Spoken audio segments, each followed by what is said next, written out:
NETGEAR provided 1 year of Insight Premium to select networking products. This quick tutorial explains how to purchase a premium subscription after the free 1 year subscription has expired.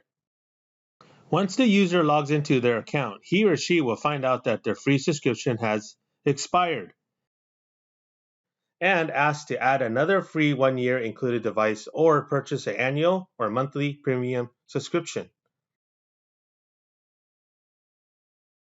In this demo, we will purchase a 1 year premium subscription.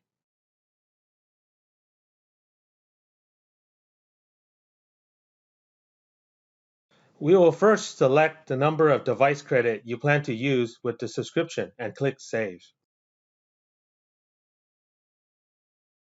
Next, we add the billing information and payment information. Once completed, check the Terms and Conditions box and click on Place Your Order.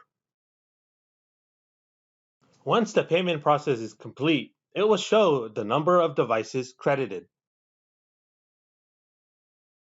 Click on Go to Dashboard to verify that the subscription is added to the account.